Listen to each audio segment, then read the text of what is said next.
On the 25th of July 2009, 55-year-old Gloria Marmolejo arrived at her home to witness a shocking scene. One that broke all trust and turned her world upside down. She caught her son with his half-sister in her bedroom. What followed next was a series of unfortunate events that led to her disappearance. What happened to Gloria Marmolejo? Welcome to Creepy True Cases. Take a second to subscribe and turn on notifications so that you don't miss another episode. Gloria Marmolejo was born on the 28th of July 1954 in El Paso, far west of Texas. She grew up in a close-knit Mexican family that valued traditional heritage and supported each other. When Gloria became a young adult, she met Armando Marmolejo. It was love at first sight, and on the 11th of October 1975 they tied the knot. The couple soon had two sons. The first was Manny, and the second was David. Things were pretty normal for the Marmolejos until Armando got a job that required a lot of traveling. He spent less and less time with the family and was always on the road. When David turned 6 years old, his father Armando traveled again on one of his work trips and never came back. He moved to a different state and cut off all ties with his family. Gloria filed for a divorce, accepting that her marriage was a failed one. She spent her time raising her sons, who were often a handful without the discipline instilled by a father. As both sons grew, they drifted apart because of their very different personalities. When the two boys left home to chase their own lives, 50-year-old Gloria went back to school to earn a management degree.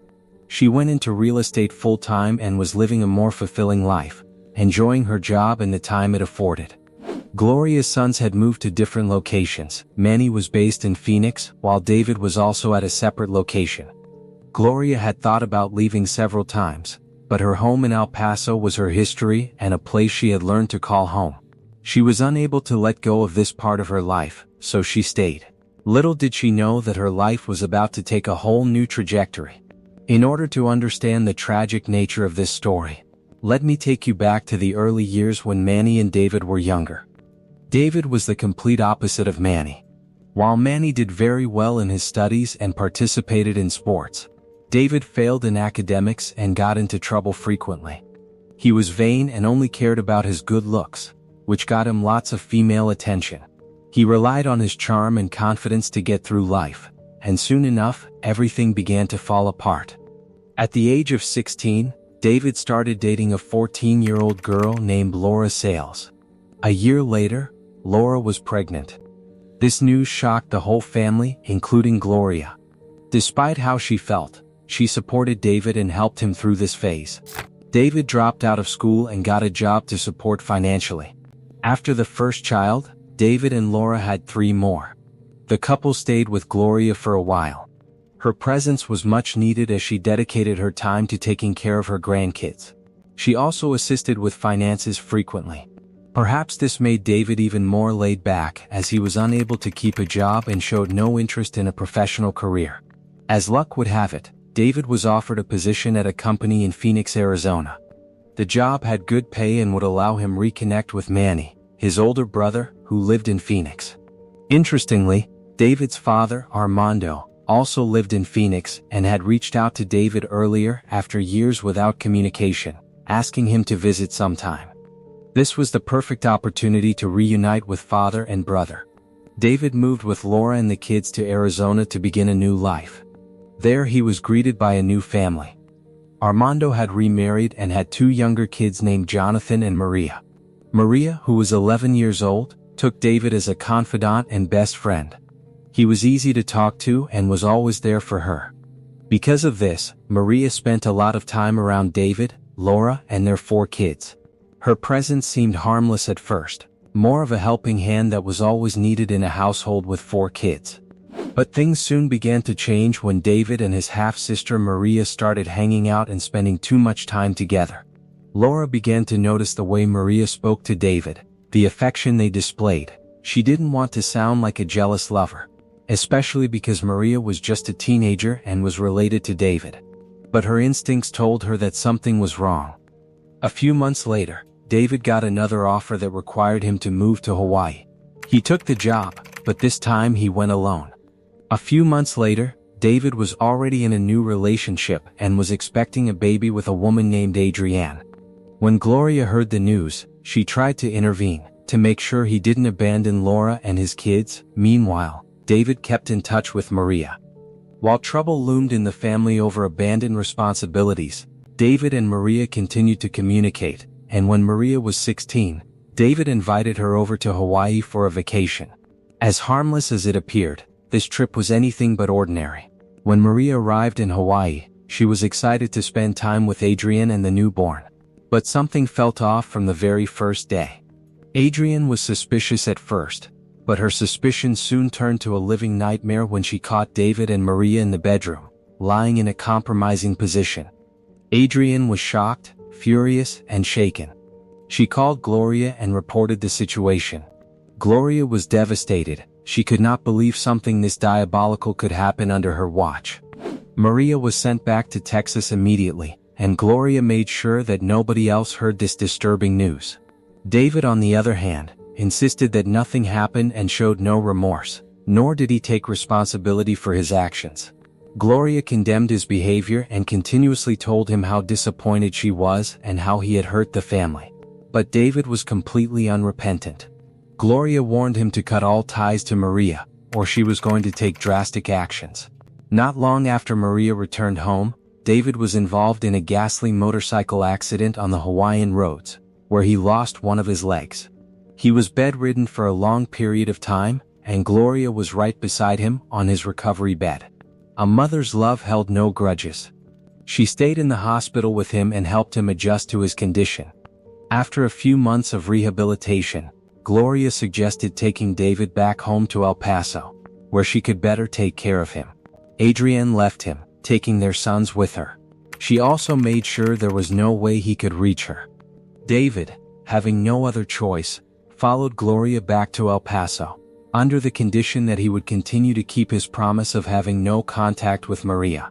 When David was able to move around without assistance, Gloria took a trip to Phoenix to see Manny, David's older brother. Mark, Gloria's brother, often visited David to make sure he was fine and had no troubles getting whatever he wanted. Gloria still had her suspicions and felt like David could not be trusted completely, so she returned to El Paso unannounced. When she entered the house, the usually neat apartment was scattered and unkempt. Gloria's bedroom door had a new lock, so she couldn't get in. She immediately called David, who had left the house. When he returned, they had a heated argument about the state of the home. Later that day, Manny tried reaching Gloria but couldn't. He called her phone but she didn't pick up, and her texts went unanswered. David claimed that when she showed up that day, they had an argument, and then he helped her pack her bags before she returned to Phoenix. The next day, it became obvious that something must have happened to Gloria. No one could reach her, and yet, David seemed indifferent about the disappearance of his mother. On July 28, 3 days after Gloria's disappearance, David was persuaded to file a missing persons report, as he was the last person who saw her before her disappearance. The story was that Gloria had gone back to Phoenix. However, her suitcase was still at home in El Paso, as well as her makeup bag. It all pointed to one obvious truth: Gloria never left the house, and someone was hiding a secret. Relatives pressed David for information on what happened that day, but he was distant and seemed irritated at the numerous questions being asked. One particular piece of information stood out. David made a very disturbing statement. He said, "I am worried they might find traces of my DNA on her, because I hugged her and kissed her before she left." These words were chilling and revealed that something must have happened to Gloria. On the 29th of July, Gloria's car was found abandoned close to an elementary school. It was no longer a missing persons case, it was now a crime case. As the investigations continued their search, it led them to a bloodstain found in the garage.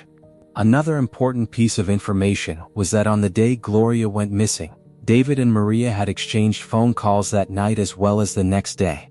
On the 31st of July, Gloria's body was discovered by a woman who was walking her dog. The body was found in an isolated area near Santa Teresa Elementary School. The head was wrapped in a plastic bag, and the body had already started to decompose.